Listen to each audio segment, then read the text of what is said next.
Hey, everybody, and welcome back to another episode. My name's Brandon. It's great to be here with you today. I have a just truly vibrant guest. I've been speaking with her for a few minutes before this, and she has some fantastic energy.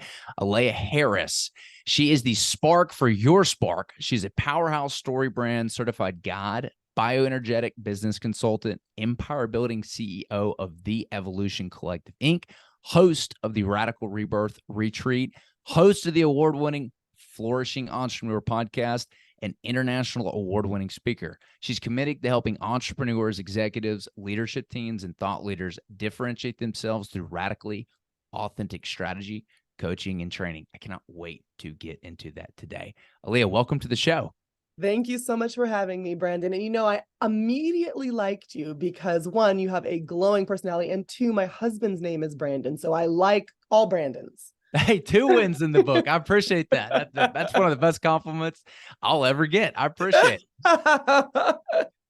So for those in the audience that don't know your story, don't know you, give us a brief background and, kind of how you got to where you are today.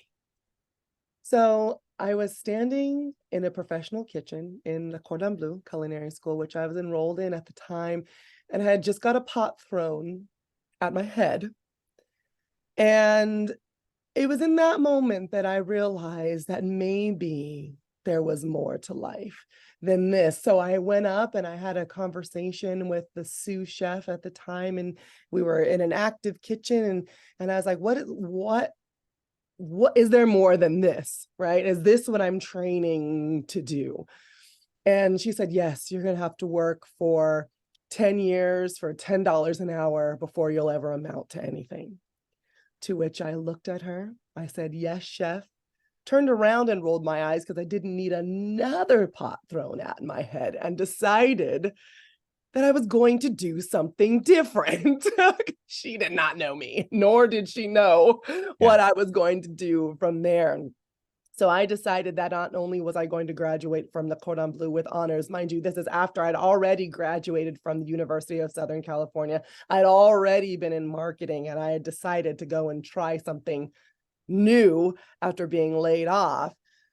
And so I was like, if I'm going to do this new thing, I'm going to crush it. So then I opened a catering company and a private chef company while I was still in school, in culinary school. And I made it my concerted mission to not work for 10 years for $10 an hour. And my first client was Stevie Wonder, which, as you can imagine, I was not working for $10 an hour. And I traveled all over the world and I met celebrities, and I had a wonderful life, and he's a wonderful human being.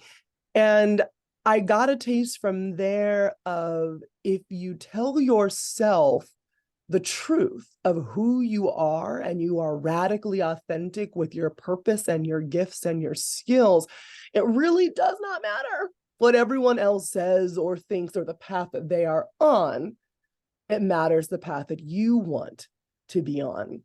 So from there, I realized, I said, this is wonderful. I'm living someone's dream, but it got to a point where I realized I was no longer living my own, because I was, it was cool, but I was part of somebody else's entourage. And within me, I had this small whisper that said, there's more, there's more, there's more.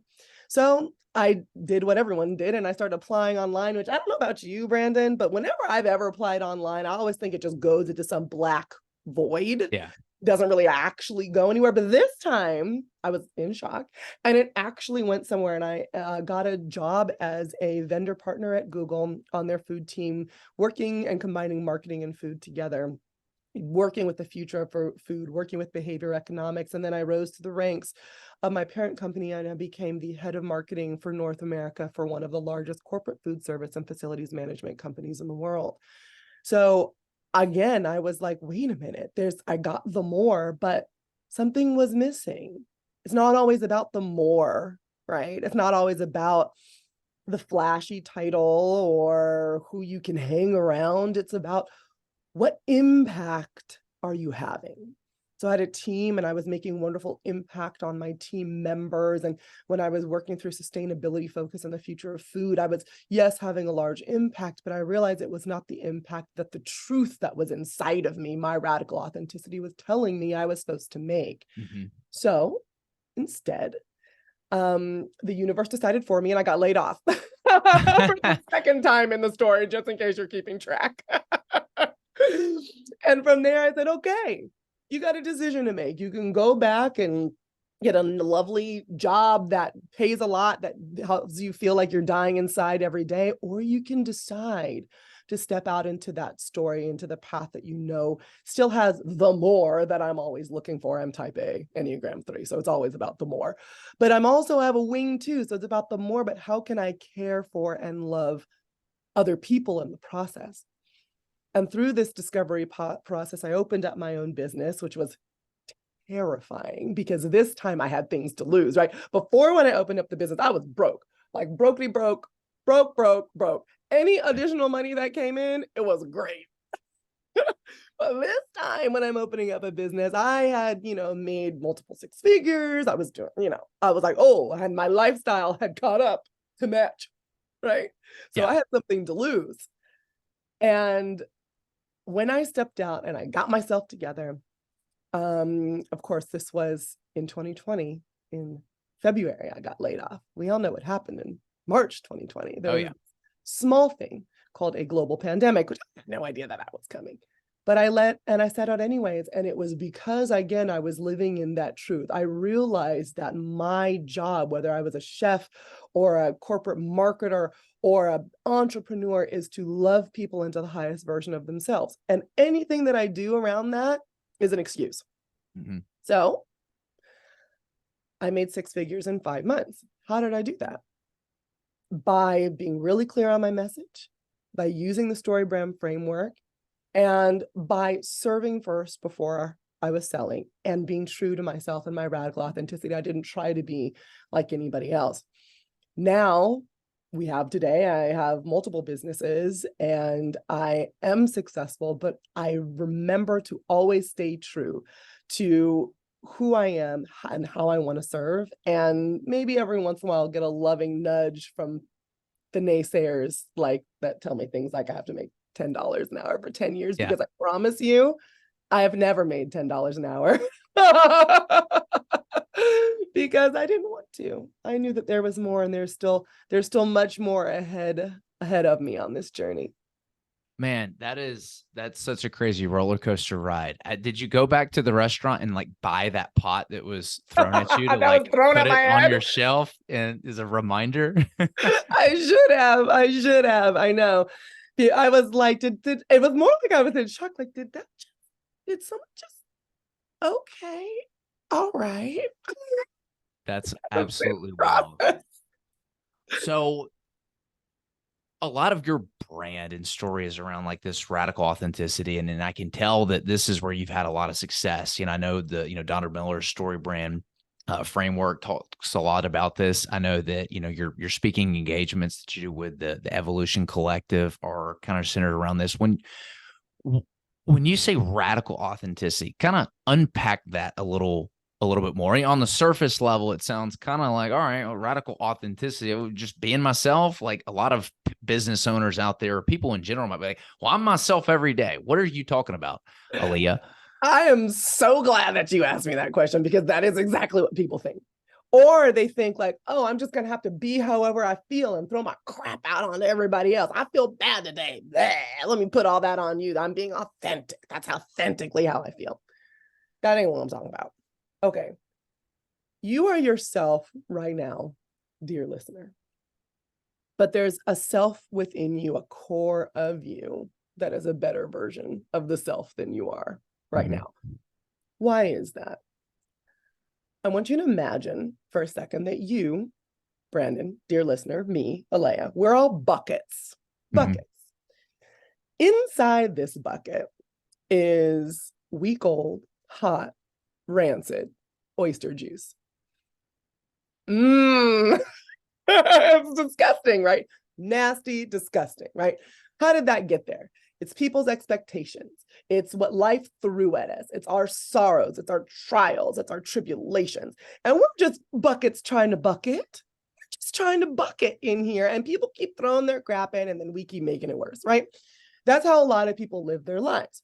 But then they say, okay, no, but I have to be a functional adult, right? And I don't want everybody to just be repelled by me from miles away by all of this nasty oyster juice that I'm filled with. So you know what I'm going to do? Aha, I've got the solution. I am going to go and grab a cup of beautiful smelling Mexican hot chocolate. It's chocolatey, has a little spice to it. It's warm. It reminds you of someone's abuelita, right? And I, am going to dump this cup of Mexican hot chocolate into my bucket of hot, week-old, rancid oyster juice. So then what do you have? You don't have a bucket that smells like Mexican hot chocolate. You have a bucket that smells like Mexican hot chocolate mixed in with all that other nastiness, right? Right. Worse. But that's what we do. We're like, I have all of this stuff that's covering up who I am, that I'm constantly telling myself I shouldn't do this. I'm not good enough. I believed the lies from someone else. I went in a direction that I was quote unquote supposed to. I believe that denial. I'm running around with all of this, but then I'm going to go put on this smile, because otherwise, how am I going to get through the day? But then when you go create content, it sounds fake. Then when you go and you want to attract something to you, you don't quite get what you want, because the stuff that you're putting out in the world is not quite right. It's not coming from something that is quite right. So what do you do to become radically authentic? I promise you I'm answering your question. You're like, girl, you've been talking about buckets and hot chocolate, and I just asked you what radical authenticity was. I promise I'm answering your question. To get radically authentic, you need to first dump the bucket and rinse it out, because that's gross. You need to dump the bucket. You need to rinse out the bucket. Well, how do you do that? You do things that give your unconscious and your subconscious voice. The best story is your original story. Brandon, have you ever seen the movie Soul? It's a Disney Pixar movie. I have not seen Soul yet. I would love to tell you that I saw it because I have a daughter, but the movie came out like years ago and my daughter's only 11 months old. And I'm a big child is really the truth of it. I feel like I've seen every Disney Pixar movie. And there won't be spoilers because it is a great movie. You should see it, but I won't be spoiling anything. But it talks about how before you have a body, you're this little cute, squishy soul running around in the ether. We can call it heaven, you can call it the universe, call it the clouds, whatever. Everyone is kind of like pre-programmed with what they're going to do when they come onto the planet. And it's, pretty basic stuff, but there's one spot that's left that is their ticket to coming and getting a body. And that spot is their spark. And once they find what their spark is, their certain je ne sais quoi, their meaning, their reason for being, if you think about man's search for meaning, this is it. Once they find it, when they're still little souls, they got their ticket to planet Earth and they pop down into a body and they're born, right?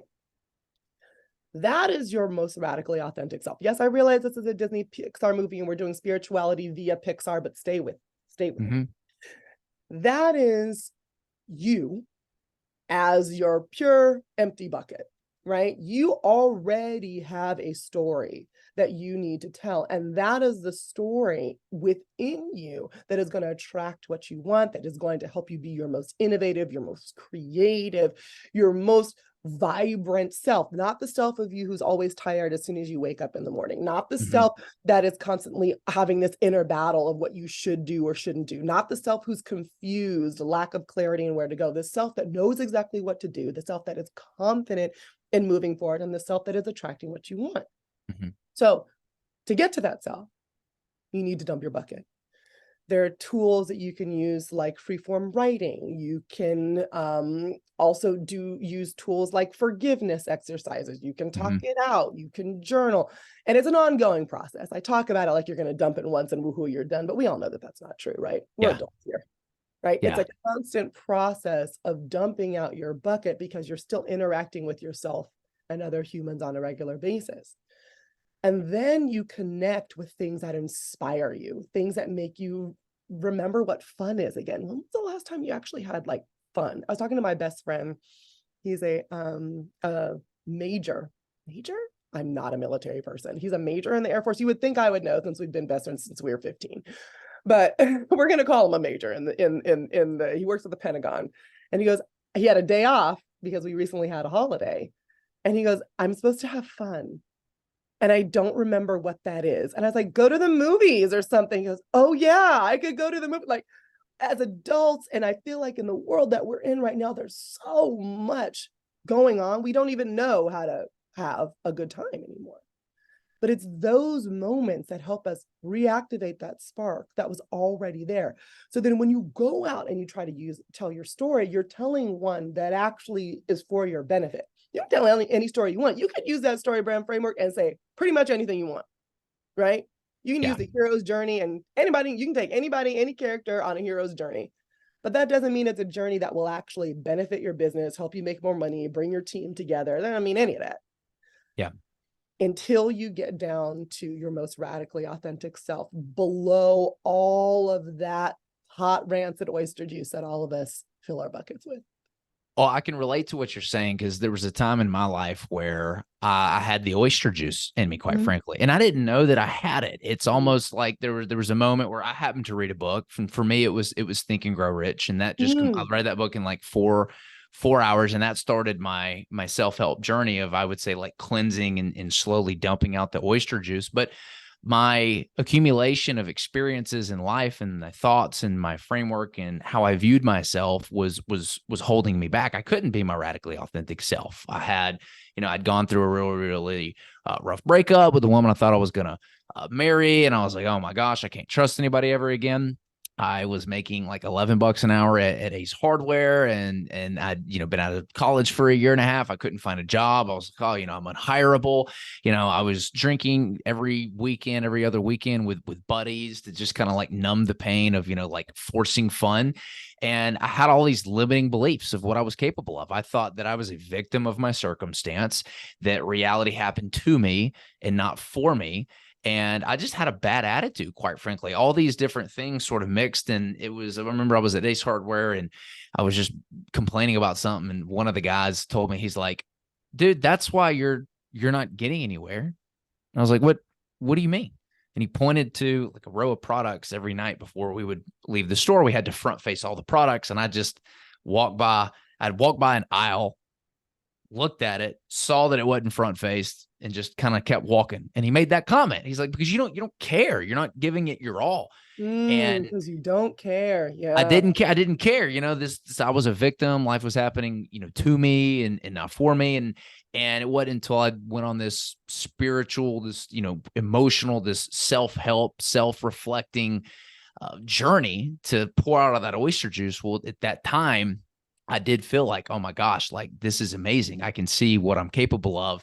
And, I can start telling the story. To your point, you can't start giving advice and putting yourself out there if you feel like you're just going to be putting out a bunch of garbage and a bunch of crap. Absolutely. So very powerful concept there with the radical authenticity. It first starts with pouring out that. And you said that one of the tools you use to give yourself that voice is giving yourself a platform for it. Is that right? Yeah. So you need to so the voice that is not being heard is not the voice that like you're hearing right now. Obviously you can hear this voice, right? Because you're listening to it. I can hear it too. The voice that is not heard is your unconscious, your subconscious, that small voice within you that is truthfully probably hoarse at this point in time, right? Trying to get your attention, right? But it's covered up and drowning in that oyster juice. So one of the tools that I like to use to help excavate some of that is called freeform writing. Normally when you journal, you write, you have a pen in your hand and you're writing, and you write at the speed of your hand. So you have a thought, you wait for your hand to catch up, then you keep going. So you get everything written down that you're thinking. It happens very quickly and automatically. We don't really realize we do it this way. Freeform writing flips that on its head. You write at the speed of your thought. You don't have to keep your hand. It doesn't have to, your hand keeps moving.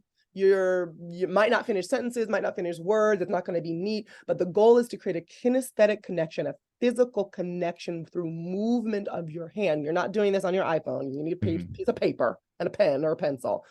And you just write, and you write down the things that you're not, quote unquote, supposed to say. Like, so I told you I have 11-month-old. She is so stinking cute. Like, oh, adorable. Her name is Ruby Coral. I love her. However, I had the worst, well, not the worst. There's people who have worse postpartum than I did, but I had very bad postpartum depression and anxiety. During that moment, and now even afterwards, I would be writing things down like, why did I become a mom? Why did I do this? This is the worst decision of my life. This little girl has robbed me of my sense of self. She's robbed me of blah, blah, blah, blah. Stuff that I would never tell her, stuff that I don't actually consciously believe, but down in there, it's the stuff that you do not want to say that feels wrong, that you would never say out loud, probably. That's the stuff you need to write down. And just let it go, because you're never going to read this. As soon as you're done, it might take you 5 minutes, it might take you an hour, however long it is, you're going to rip it up or burn it safely and let it go. Yeah. And you do this with regularity. In the beginning, I recommend like a little booster, like you do it for 3 days straight, like once a day for 3 days, then maybe once a week. And you keep, again, that excavation process going so that you can continually empty the bucket. And it's funny, I've done it before and I've cried. I've done it before, nothing's happened emotionally, but then I have an aha moment later. I've done it before where I've like huffed. Like, I don't know if you've ever been like, just mad. And like I've done that. I was just like, oh my, right? My own reactions surprised me, but it was what needed to come out. And I'm by myself, right? No one's there. No one's reading it. I'm having uninterrupted time. And it's, how often do you do that? And you are honest with what is actually happening with you. So for those that have gone through this exercise and they've poured out the oyster juice and they're kind of ready to take the next step, they've used these amazing tools that you've mentioned and they feel like they can finally get out there. What is it, do you think, about radical authenticity that is causing so many entrepreneurs and people in general just to go out there and have success? I mean, we live in a world where, I mean, I think it's starving for it. You know, the vulnerable, sharing vulnerabilities out there, it's really kind of funny. A lot of my posts where I get vulnerable are the ones that do the best. And you'd think like, oh my gosh, people are going to look down on you for sharing your failures and your successes, whatever that may be. But it seems like there's a chord here that's really getting hit. And at the heart of it is authenticity. I mean, why do you think that that's happening? It started first, I believe, when the pandemic and everybody had to go at home and sit down. They had to take all their balls and go home, right? We all sat down and we sat down with ourselves and we're families and we had come to Jesus moments. Do I want to do what I'm doing? Do I like myself? Do I like my family? Do I like where I live? We started questioning our own existence and maybe some people having minor or major existential crises, right? Started then. And then people started saying, well, no, this is what I want. This is what I deserve. This is what's been holding me back. This is now that I have a break or I have a little bit of time, I want to make a change. And it was also when people started making deeper connections with others virtually, right? That's all you could do. All you could do is talk. You couldn't really be as much in person with other people. So with that, you started paying attention to things people were saying, paying attention more to the messages that you were getting, and also paying attention to those who seemed like nothing was happening, right? Where they were like, it's fine, we're fine, bye now, right? Yeah. And they're like, wait, that's not what's going on in my life. And that has carried through. Thank goodness it was kind of like a grander scale awakening of this collective consciousness of who we are and what we really want from life, how we want to operate, how we want to connect, and how we want to continue. Meaning in life is often based on us being true to ourselves and finding other people that honor that place within us. And when we reach out to brands that are being true to themselves, honoring that place within them, we feel safe that they will be able to do the same thing with us. They will understand us. If we talk about the story brand framework, one of the pieces of the story brand framework is the guide section. That is, you as a business owner play the role of the guide. The guide is built of two components, empathy and authority.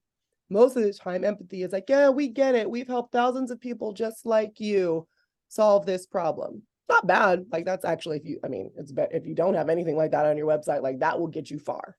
Yeah. But if it's just that and flat, people are starting to want and need more. As opposed to that, tell me your story. Why did you start this business? Were you a consumer like me? Did you struggle like I'm struggling and you helped people like me? I want to know that story, because then it gives you the authority as well from the level of success that you currently possess to move forward. Or tell me a story about Cindy Lou, your client, right? Don't just give me a testimonial of Cindy's. It was awesome working with this company. Yeah. Right? Tell me, have Cindy talk to you so that you can help Cindy craft a testimonial around the problem that she faced. How did you solve it for Cindy like anybody else? What did it feel like when she was going through that problem? What did it feel like when you solved it for her? Take us on the journey so we really understand that you understand. Right now, radical authenticity is incredibly important, because the brands who are pretending like they can just hide behind a facade are the ones that are going to continue to lose money.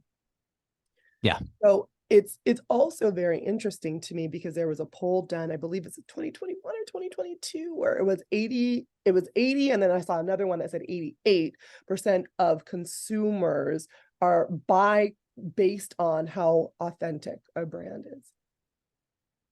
That's I can see that. People.